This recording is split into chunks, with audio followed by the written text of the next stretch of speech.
बद्रीनाथ धाम और से केदारपुरी के इन पवित्र तीर्थों का दर्शन करने का सौभाग्य मुझे प्राप्त हुआ। बद्रीनाथ धाम अपने नवनिर्माण की प्रक्रिया के साथ तेजी के साथ आगे बढ़ रहा है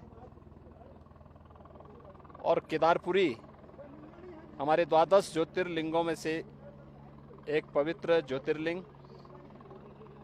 पूरा देश और पूरी दुनिया में जहां कहीं भी सनातन धर्मावलंबी रहते हैं वे सभी बड़ी आस्था के साथ, बड़ी श्रद्धा के साथ इन पवित्र तीर्थों का दर्शन करने के लिए उतावला रहता है। सन 2013 में एक त्रासदी के कारण केदारपुरी एक आपदा की चपेट में लगभग आ चुका था, लेकिन स्थानीय लोगों के आत्मविश्वास, देश के यशस्वी प्रधानमंत्री आदरणीय मोदी जी के दृढ़ संकल्प और उनकी प्रेरणा और मार्गदर्शन में आज उत्तराखंड के हमारे दोनों ये पवित्र तीर्थ धाम एक नई आभा के साथ नए भारत की एक नई तस्वीर को प्रस्तुत कर रहे हैं।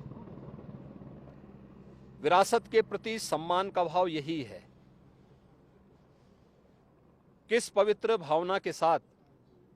लाखों की संख्या में श्रद्धालु इन पवित्र तीर्थों में आ रहा है, वह हम सब के लिए एक नई प्रेरणा भी है और एक नए भविष्य की ओर हम सबका ध्यान आकर्षित भी करती है। स्वाभाविक रूप से समयबद्ध ढंग से मानक की गुणवत्ता को बनाए रखते हुए जिस तत्परता के साथ यहाँ पे कार्य चल रहा है, प्रधानमंत्री मोदी जी के प्रति उत्तराखंड के माननीय मुख्यमंत्री जी और उनकी पूरी टीम के प्रति मैं हृदय से आभार व्यक्त करता हूं, उन्हें धन्यवाद देता हूं। ये श्रद्धा का उमड़ता हुआ जन सैलाब ये नए भारत की नई तस्वीर को प्रस्तुत कर रहा है और सचमुच इसमें दृष्टि भी है, दूरदर्शिता भी है, इसमें पर्यटन भी है और श्रद्धालु जनों की जनास्था का सम्मान का भाव भी है। इन सब को समेटे हुए केदारपुरी का ये नवनिर्माण बहुत अच्छे ढंग से आगे बढ़ रहा है, यह अभिनंदनीय है। भगवान केदारनाथ का, भगवान बद्री विशाल का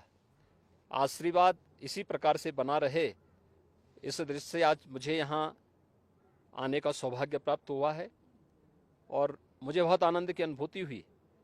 कि यहाँ पर दोनों पवित्र तीर्थों का दर्शन मुझे यहाँ पर करने और यहाँ के स्थानीय नागरिकों,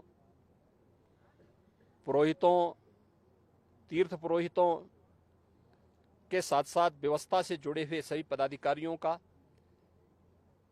जिन भी यहाँ पर आने वाले जितने श्रद्धालु हैं उनके मन में कितना उत्साह है, यात्रा की कोई थकावट नहीं। यही दिखती है कि यह तीर्थ स्थल आस्था के साथ साथ राष्ट्रीय एकात्मता के भी आधार हैं। सुदूर दक्षिण से भी, पूरब से भी, पश्चिम से भी, पूरे देश के अलग अलग कोनों से आए हुए श्रद्धालुजन हमारी राष्ट्रीय एकात्मता का नया दर्शन भी कराते हैं। मैं उत्तराखंड सरकार को इस सुविधा के लिए हृदय से धन्यवाद देता हूँ।